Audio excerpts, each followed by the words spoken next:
जय श्रीमन नारायण। दोस्तों, आज हम सुनेंगे श्रीमद् भागवत महापुराण कथा 10वें स्कंद पूर्वार्ध का 29वां अध्याय। इस अध्याय में हम सुनेंगे रासलीला का आरंभ। श्री सुखदेव जी कहते हैं, परीक्षित, शरद ऋतु थी, उसके कारण बेला, चमेली आदि सुगंधित पुष्प खिलकर मह मह महक रहे थे। भगवान ने चीरहरण के समय गोपियों को जिन रात्रियों का संकेत किया था, वे सब की सब पुंजीभूत होकर एक ही रात्रि के रूप में उल्लसित हो रही थी। भगवान ने उन्हें देखा, देखकर दिव्य बनाया। गोपियां तो चाहती ही थी, अब भगवान ने भी अपनी अचिंत्य महाशक्ति योगमाया के सहारे उन्हें निमित्त बनाकर रसमयी रस क्रीड़ा करने का संकल्प किया। अमना होने पर भी उन्होंने अपने प्रेमियों की इच्छा पूर्ण करने के लिए मन स्वीकार किया। भगवान के संकल्प करते ही चंद्रदेव ने प्राची दिशा के मुखमंडल पर अपने शीतल किरण रूपी कर कमलों से लालिमा की रोली केसर मल दी। जैसे बहुत दिनों के बाद अपनी प्राणप्रिय पत्नी के पास जा आकर उसके प्रियतम पति ने उन्हें आनंदित करने के लिए ऐसा किया हो, इस प्रकार चंद्रदेव ने उदय होकर न केवल पूर्व दिशा का प्रत्युत संसार के समस्त अचर प्राणियों का संताप, जो दिन में शरतकालीन प्रखर सूर्य रश्मियों के कारण बढ़ गया था, दूर कर दिया। उसी दिन चंद्रदेव का मंडल अखंड था। पूर्णिमा की रात्रि थी। वे नूतन केश के समान लाल लाल हो रहे थे। कुछ संकोच मिश्रित अभिलाषा से युक्त जान पड़ते थे। उनका मुखमंडल लक्ष्मी जी के समान मालूम हो रहा था। उनकी कोमल किरणों से सारा वन अनुराग के रंग में रंग गया था। वन के कोने कोने में उन्होंने अपनी चांदनी के द्वारा अमृत का समुद्र उड़ेल दिया था। भगवान श्री कृष्ण ने अपने दिव्य उज्ज्वल रस के उद्दीपन की पूरी सामग्री से उन्हें और उस वन को देखकर अपनी बांसुरी पर ब्रज सुंदरियों के मन को हरण करने वाली काम बीज क्लीम की स्पष्ट अस्पष्ट एवं मधुर तान छेड़ी। भगवान का यह वंशी वादन भगवान के प्रेम को, उनके मिलन की लालसा को अत्यंत उकसाने वाला, बढ़ाने वाला था। यूँ तो श्याम सुंदर ने पहले से ही गोपियों के मन को अपने वश में कर रखा था।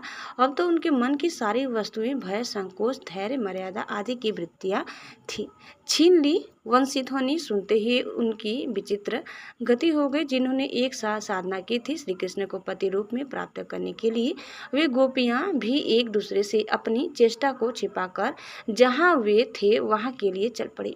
परीक्षित, वे इतने वेग से चली थी कि उनके कानों के कुंडल झोंकू खा रहे थे। वंशी ध्वनि सुनकर जो गोपियां दूध दूह रही थी, वे अत्यंत उत्सुकतावश दूध दूहना छोड़कर चल पड़ी। जो चूल्हे पर दूध औटा रही थी, वे उफनता हुआ दूध छोड़कर, और जो लपसी पका रही थी, वे पकी हुई लपसी बिना उतारे ही ज्यों की त्यों छोड़कर चल दी। जो भोजन परस रही थी, वे परसना छोड़कर, जो छोटे छोटे बच्चों को दूध पिला रही थी, वे दूध पिलाना छोड़कर, जो पतियों की सेवा शुश्रूषा कर रही थी, वे सेवा शुश्रूषा छोड़कर, और जो स्वयं भोजन कर रही थी, वे भोजन करना छोड़कर अपने कृष्ण प्यारे के पास चल पड़ी। कोई कोई गोपी अपने शरीर में अंगराग, चंदन और उपटन लगा रही थी और कुछ आंखों में अंजन लगा रही थी। वे उन्हें छोड़कर तथा उल्टे पलटे वस्त्र धारण कर श्री कृष्ण के पास पहुंचने के लिए चल पड़ी। पिता और पतियों ने, भाई और जाति बंधुओं ने उन्हें रोका, उनकी मंगलमयी प्रेम यात्रा में विघ्न डाला, परंतु वे इतनी मोहित हो गई थी कि रोकने पर भी न रुकी, न रुक सकी, न रुकती कैसे। विषम विमोहन श्री कृष्ण ने उनके प्राण, मन और आत्मा सब कुछ का अपहरण जो कर लिया था। परीक्षित, उस समय कुछ गोपियां घरों के भीतर थी। उन्हें बाहर निकलने का मार्ग ही न मिला। तब उन्होंने अपने नेत्र मूंद लिए और बड़ी तन्मयता से श्री कृष्ण के सौंदर्य, माधुर्य और लीलाओं का ध्यान करने लगी। परीक्षित, अपने परम प्रियतम श्री कृष्ण के असहाय विरह की तीव्र वेदना से उनके हृदय में इतनी व्यथा, इतनी जलन हुई कि उनमें जो कुछ अशुभ संस्कारों का लेश मात्र अवशेष था, वह भस्म हो गया। इसके बाद तुरंत ही ध्यान लग गया। ध्यान में उनके सामने भगवान श्री कृष्ण प्रकट हुए। उन्होंने मन ही मन बड़े प्रेम से, बड़े आवेग से उनका आलिंगन किया। उस समय उन्हें इतना सुख, इतनी शांति मिली कि उनके सब पुण्य के संस्कार एक साथ ही छिड़ हो गए। परिचित, यद्यपि उनका उस समय श्री कृष्ण के प्रति जार भाव भी था, यद्यपि कहीं सत्व वस्तु भी भाव की अपेक्षा रखती है। उन्होंने जिनका आलिंगन किया, चाहे किसी भी भाव किया हो, वे स्वयं परमात्मा ही तो थे। इसीलिए उन्होंने पाप और पुण्य रूप कर्म के परिणाम से बने हुए गुणमय शरीर का परित्याग कर दिया। इस शरीर से भोगे जाने वाले कर्म बंधन तो ध्यान के समय छिन्न भिन्न हो चुके थे। राजा परीक्षित ने पूछा, भगवान, गोपियाँ तो भगवान श्री कृष्ण को केवल अपना परम प्रियतम ही मानती थी, उनका उसमें ब्रह्म भाव नहीं था। इस प्रकार उनकी दृष्टि प्रकृति गुणों में ही आसक्त देखती है। ऐसी स्थिति में उनके लिए गुणों के प्रवाह रूप इस संसार की निवृत्ति कैसे संभव हुई? श्री सुखदेव जी ने कहा, परीक्षित, मैं तुमसे पहले ही कह चुका हूँ कि चेदिराज शिशुपाल भगवान के प्रति द्वेष भाव रखने पर भी अपने प्राकृत शरीर को छोड़कर अपाकृत शरीर से उनका पार्षद हो गया। ऐसी स्थिति में जो समस्त प्रकृति और उसके गुणों से अतीत भगवान श्री कृष्ण की प्यारी है और उनसे अनन्य प्रेम करती हैं, वे गोपियों उन्हें प्राप्त हो जाए, इसमें कौन सी आश्चर्य की बात है? परीक्षित, वास्तव में भगवान श्री कृष्ण संबंधी वृद्धि, विनाश, प्रमाण, प्रमेय और गुणी भाव से रहित है। वे अचिंत्य, अनंत, अप्राकृत, परम कल्याण स्वरूप का गुणों के एकमात्र आश्रय है। उन्होंने यह जो अपने को तथा अपनी लीला को प्रकट किया है, उसका प्रयोजन केवल इतना ही है कि जीव उसके सहारे अपना परम कल्याण संपादन करे। इसलिए भगवान से केवल संबंध हो जाना चाहिए। वह संबंध चाहे जैसा हो, काम का हो, क्रोध का हो या भय का हो, इसलिए नातेदारी या सौहार्द का हो, चाहे जिस भाव से भगवान में नित्य निरंतर अपनी वृत्तियाँ जोड़ दी जाए, वे भगवान से ही जुड़ती है।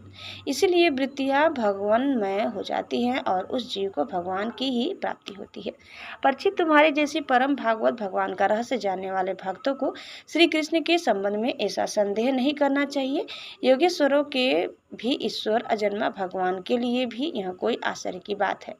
अरे, उनके संकल्प मात्र से, भौमे के इशारे से सारे जगत का परम कल्याण हो सकता है। जब भगवान श्री कृष्ण ने देखा कि ब्रज की अनुपम विभूतियां गोपियां मेरे बिल्कुल पास आ गई हैं, तब उन्होंने अपनी विनोद भरी वाक चातुर्य से उन्हें मोहित करते हुए कहा, क्यों न हो, भूत, भविष्य और वर्तमान काल के जितने वक्ता हैं, उसमें वे ही तो सर्वश्रेष्ठ है। भगवान श्री कृष्ण ने कहा, महाभाग्यवती गोपियों, तुम्हारा स्वागत है। बतलाओ, तुम्हें प्रसन्न करने के लिए मैं कौन सा काम करूं? ब्रज में तो सब कुशल मंगल है ना? कहो, इस समय यहाँ आने की क्या आवश्यकता पड़ गई? सुंदरी गोपियों, रात का समय है, यह स्वयं ही बड़ा भयावना होता है और इसमें बड़े बड़े भयावने जीव जंतु इधर उधर घूमते रहते हैं। अतः तुम सब तुरंत ब्रज में लौट जाओ। रात के समय घोर जंगल में स्त्रियों को रुकना नहीं चाहिए। तुम्हें न देखकर तुम्हारे माँ बाप, पति, पुत्र और भाई बंधु ढूंढ रहे होंगे, उन्हें भय में न डालो। तुम लोगों ने रंग बिरंगे पुष्पों से लदे हुए इस वन में शोभा को देखा। पूर्ण चंद्रमा की कोमल रश्मियों का यह रंगा हुआ है, मानो उन्होंने अपने हाथों चित्रकारी की हो और यमुना जी के जल का स्पर्श करके बहने वाले शीतल समीर की मंद मंद गति से हिलते हुए ये वृक्षों के पत्ते तो इस वन की शोभा को और भी बढ़ा रहे हैं। परंतु अब तो तुम लोगों ने यह सब कुछ देख लिया। अब देर मत करो, शीघ्र से शीघ्र व्रज में लौट जाओ। तुम लोग कुलीन स्त्री हो और स्वयं भी सती हो। जाओ, अपने पतियों की और सतियों की सेवा शुश्रूषा करो। देखो, तुम्हारे घर के नन्हे नन्हे बच्चे और गौओं के बछड़े रो रहे हैं, उन्हें दूध पिलाओ, गौवे दूहो। अथवा यदि मेरे प्रेम से परवश होकर तुम लोग यहाँ आई हो तो इसमें कोई अनुचित बात नहीं हुई। यह तो तुम्हारे योग्य ही है, क्योंकि जगत के पशु पक्षी तक मुझसे प्रेम करते हैं, मुझे देखकर प्रसन्न होते हैं।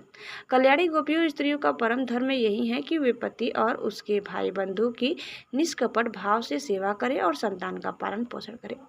जिन स्त्रियों को उत्तम लोक प्राप्त करने की अभिलाषा हो, वे पातकी को छोड़कर और किसी प्रकार की पति का परित्याग न करे, भले ही वह बुरे स्वभाव वाला, भाग्यहीन, वृद्ध, मूर्ख, रोगी या निर्धन ही क्यों न हो। कुलीन स्त्रियों के लिए जार पुरुष की सेवा सब तरह से निंदनीय ही है। इससे उनका परलोक बिगड़ता है, स्वर्ग नहीं मिलता, इस लोक में अपयश होता है। यह कुकर्म स्वयं तो अत्यंत तुच्छड़िक है ही, इसमें प्रत्यक्ष वर्तमान में भी कष्ट ही कष्ट है।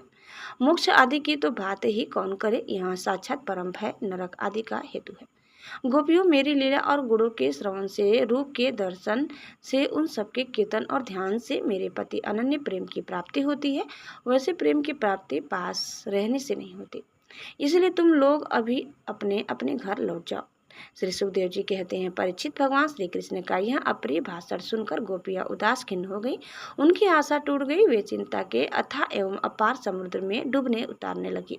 उनके बिंबा फल के समान लाल लाल अधर शोक के कारण चलने वाली लंबी और गर्म सांस से सूंघ गए। उन्होंने अपने मुंह नीचे की ओर लटका लिए। फिर वे पैर के नखों से धरती कुरेदने लगी। नेत्रों से दुख के आंसू बह बहकर काजल के साथ वक्ष स्थल पर पहुंचने और वहां लगी हुई केसर को धोने लगी। उनका हृदय दुख से इतना भर गया कि वे कुछ बोल न सकी, चुपचाप खड़ी रह गई। गोपियों ने अपने प्यारे श्याम सुंदर के लिए सारी कामनाएं, सारे भोग छोड़ दिए थे। श्री कृष्ण में उनका अनंत अनुराग, परम प्रेम था। जब उन्होंने अपने प्रियतम श्री कृष्ण की यह निष्ठुरता से भरी बात सुनी, जो बड़ी ही अप्रिय सी मालूम हो रही थी, तब उन्हें बड़ा दुख हुआ। आंखें रोते रोते लाल हो गई, आंसू के मारे रुंध गई। उन्होंने धीरज धारण करके अपनी आंखों के आंसू पोंछे और फिर प्रणय कोप के कारण वे गदगदवाणी से कहने लगी। गोपियों ने कहा, प्यारे श्री कृष्ण, तुम घट घट व्यापी हो, हमारे हृदय की बात जानते हो। तुम्हें इस प्रकार निष्ठुरता भरे वचन नहीं कहने चाहिए। हम सब कुछ छोड़कर केवल तुम्हारे चरणों में ही प्रेम करती हैं। इसमें संदेह नहीं कि तुम स्वतंत्र और हठीले हो। तुम पर हमारा कोई वश नहीं है। फिर भी तुम अपनी ओर से जैसे आदि पुरुष भगवान नारायण कृपा करके अपने मुमुक्षु भक्तों से प्रेम करते हैं, वैसे ही हमें स्वीकार कर लो। हमारा त्याग मत करो। प्यारे श्याम सुंदर, तुम सब धर्मों का रहस्य जानते हो। तुम्हारा यह कहना ही अपने पति, पुत्र और भाई बंधुओं की सेवा करना ही स्त्रियों का स्वधर्म है। अक्षरशः ठीक है, परंतु इस उपदेश के अनुसार हमें तुम्हारी ही सेवा करनी चाहिए, क्योंकि तुम ही सब उपदेशों के पद हो, साक्षात भगवान हो। तुम ही समस्त शरीरधारियों के सुहृद हो, आत्मा हो और परम प्रियतम हो। आत्मज्ञान में निपुण महापुरुष तुमसे ही प्रेम करते हैं, क्योंकि तुम नित्य प्रिय एवं अपने ही आत्मा हो। अनित्य एवं दुखद पति, पुत्र आदि से क्या प्रयोजन है। परमेश्वर, इसलिए हम पर प्रसन्न हो, कृपा करो। कमल नयन, चिरकाल से तुम्हारे प्रति पाली पोसी आशा अभिलाषा की लहलाती लता का छेदन मत करो। मनमोहन, अब तक हमारा चित्त घर के काम धंधों में लगता था, इसी से हमारे हाथ भी उसमें रमे हुए थे, परंतु तुमने हमारे देखते देखते हमारा वह चित्त लूट लिया। इसमें तुम्हें कोई कठिनाई भी नहीं उठानी पड़ी। तुम तो सुख स्वरूप हो न, परंतु अब तो हमारी गति निराली ही हो गई है। हमारे ये पैर तुम्हारे चरण कमलों को छोड़कर एक पग भी हटने के लिए तैयार नहीं हट रहे हैं। फिर हम ब्रज में कैसे जाएं, और यदि वहां जाएं भी तो क्या करें। प्राण वल्लभ, हमारे प्यारे सखा, तुम्हारी मंद मंद मधुर मुस्कान, प्रेम भरी चितवन और मनोहर संगीत ने हमारे हृदय में तुम्हारे प्रेम और मिलन की आग धधका दी है। उसे तुम अपने अधरों की रसधार से बुझा दो, नहीं तो प्रियतम, हम सच कहते हैं, तुम्हारी विरह व्यथा की आग से हम अपने अपने शरीर जला देंगे और ध्यान के द्वारा तुम्हारे चरण कमलों को प्राप्त करेंगे। प्यारे कमल नयन, तुम वनवासियों के प्यारे और वे भी तुमसे बहुत प्रेम करते हैं। इससे प्रायः तुम उन्हीं के पास रहते हो। यहाँ तक कि तुम्हारे जिन चरण कमलों की सेवा का अवसर स्वयं लक्ष्मी जी को कभी कभी ही मिलता है, उन्हीं चरणों का स्पर्श हमें प्राप्त हुआ। जिस दिन यह सौभाग्य हमें मिला और तुमने हमें स्वीकार करके आनंदित दिया, उसी दिन से हम और किसी के सामने एक क्षण के लिए भी ठहरने में असमर्थ हो गई हैं। पति, पुत्र आदि को की सेवा तो दूर रही। हमारे स्वामी जिन लक्ष्मी जी का कृपा कटाक्ष प्राप्त करने के लिए बड़े बड़े देवता तपस्या करते हैं, वहीं लक्ष्मी जी तुम्हारे वक्ष स्थल में बिना किसी के प्रतिद्वंदिता के स्थान प्राप्त कर लेने पर भी अपनी सौत तुलसी के साथ तुम्हारे चरणों की रज पाने की अभिलाषा किया करती है। अब तक के सभी भक्तों ने उस चरण रज का सेवन किया है, उन्हीं के समान हम भी तुम्हारी उसी चरण रज की शरण में आए हैं। भगवान, अब तक जिसने भी तुम्हारे चरणों की शरण की, उसके सारे कष्ट तुमने मिटा दिए। अब तुम हम पर कृपा करो, हमें भी अपने प्रसाद का भजन बनाओ। हम तुम्हारी सेवा करने की आशा अभिलाषा से घर, गांव, कुटुंब सब कुछ छोड़कर तुम्हारे युगल चरणों की शरण में आए हैं। प्रियतम, वहाँ तो तुम्हारी आराधना के लिए अवकाश ही नहीं है। पुरुष भूषण पुरुषोत्तम, तुम्हारी मधुर मुस्कान और चारों चितवन ने हमारे हृदय में प्रेम की मिलन की आकांक्षा की आग धधका दी है। हमारे रोम रोम उससे जल रहा है। तुम अब हमें अपनी दासी के रूप में स्वीकार कर लो। हमें अपनी सेवा का अवसर दो। प्रियतम, तुम्हारा सुंदर मुख कमल जिस पर घुंघराली अलके झलक रही है, तुम्हारे ये कमनी कपोल जिन पर सुंदर सुंदर कुंडल अपना अनंत सौंदर्य बिखर रहे हैं, तुम्हारे ये मधुर अधर जिनकी सुधा सुधा को भी जलाने वाली है, तुम्हारी यह नयन मनोहरी चितवन जो मंद मंद मुस्कान से उल्लसित हो रही है, तुम्हारी ये दोनों भुजाएं जो शरणागतों को अभयदान देने में अत्यंत उदार है, और तुम्हारा यह वक्ष स्थल जो लक्ष्मी जी का सौंदर्य की एकमात्र देवी का नित्य क्रीड़ा स्थल है। देखकर हम सब तुम्हारी दासी हो गए हैं। प्यारे श्याम सुंदर, तीनों लोकों में भी और ऐसी कौन सी स्त्री है जो मधुर मधुर पद और आरोह क्रम से विविध प्रकार की मूर्छनाओं से युक्त तुम्हारी वंशी की तान सुनकर तथा इस त्रिलोक सुंदरी मोहिनी मूर्त को जो अपने एक बूंद सौंदर्य से त्रिलोकी को सौंदर्य का दान करती है, एवं जिसे देखकर गौ पक्षी वृक्ष और हिरण भी रोमांचित पुलकित हो जाते हैं, अपने नेत्रों से निराहार आर्य मर्यादा से विचलित न हो जाए, कुल कान और लोक लज्जा को त्याग कर तुम में अनुरक्त न हो जाए। हमसे यह बात छिपी नहीं है कि जैसे भगवान नारायण देवताओं की रक्षा करते हैं, वैसे ही तुम ब्रजमंडल का भय और दुख मिटाने के लिए ही प्रकट हुए हो। और यह भी स्पष्ट ही है कि दीन दुखियों पर तुम्हारा बड़ा प्रेम, बड़ी कृपा है। प्रियतम, हम भी बड़ी दुखी हैं। तुम्हारे मिलन की आकांक्षा की आग से हमारा वक्ष स्थल जल रहा है। तुम अपने इन दासियों के वक्ष स्थल और सिर पर अपने कोमल कर कमल रखकर इन्हें अपना लो, हमें जीवन दान दो। श्री सुखदेव जी कहते हैं, परीक्षित, भगवान श्री कृष्ण सनकादि गोपियों और शिवा आदि योगेश्वरों के भी ईश्वर है। जब उन्होंने गोपियों की व्यथा और व्याकुलता से भरी वाणी सुनी, तब उनका हृदय दया से भर गया, और यद्यपि वे आत्माराम हैं, अपने आप में ही रमण करते रहते हैं। उन्हें अपने अतिरिक्त और किसी भी वाह्य वस्तु की अपेक्षा नहीं है, फिर भी उन्होंने हंसकर उनके साथ क्रीड़ा प्रारंभ की। भगवान श्री कृष्ण ने अपनी भावभंगी और चेष्टाएं गोपियों के अनुकूल कर दी, फिर भी वे अपने स्वरूप में ज्यों के त्यों एक रस स्थित थे, अच्युत थे। जब वे खुलकर हंसते, तब उनके उज्ज्वल दांत कुंदकली के समान जान पड़ते थे। उनके प्रेम भरे चितवन से और उनके दर्शन के आनंद से गोपियों का मुख कमल प्रफुल्लित हो गया।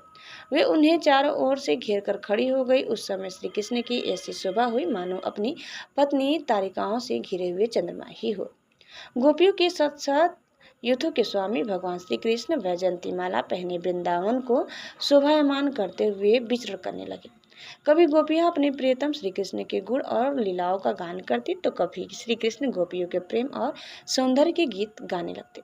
इसके बाद भगवान श्री कृष्ण ने गोपियों के साथ यमुना जी के पावन पुलिन पर, जो कपूर के समान चमकीली बालू से जगमगा रहा था, पदार्पण किया। वहीं यमुना जी की तरंगों के स्पर्श के शीतल और कुमुदनी की सहज सुगंध से सुवासित वायु के द्वारा सेवित हो रहा था। उस आनंदप्रद पुलिन पर भगवान ने गोपियों के साथ क्रीड़ा की।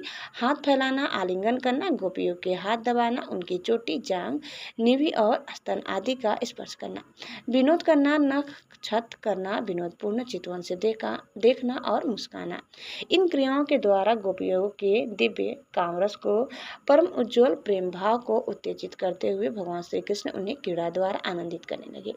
उदार शिरोमणि सर्वव्यापक भगवान श्री कृष्ण ने जब इस प्रकार गोपियों का सम्मान किया, तब स्त्रियों में हम ही सर्वश्रेष्ठ है, हमारे समान और कोई नहीं है, वे कुछ मानवती हो गई। जब भगवान ने देखा कि इन्हें तो अपने सुहाग का कुछ गर्व हो आया है और अब मान भी करने लगी हैं, तब वे उनका गर्व शांत करने के लिए तथा उनका मान दूर कर प्रसन्न करने के लिए वहीं उनके बीच में ही अंतर्ध्यान हो गए। दोस्तों, इस प्रकार कथा यही समाप्त होता है। उम्मीद करते हैं कि आपको हमारी आज की यह कथा जरूर पसंद आई होगी। कैसी लगी कमेंट करके बताइए। चैनल में नए हैं तो प्लीज़ लाइक, शेयर और सब्सक्राइब करना न भूलें। धन्यवाद। जय श्री कृष्ण, जय श्री मन नारायण। एक बार प्रेम से बोलिए श्री बांके बिहारी लाल की जय।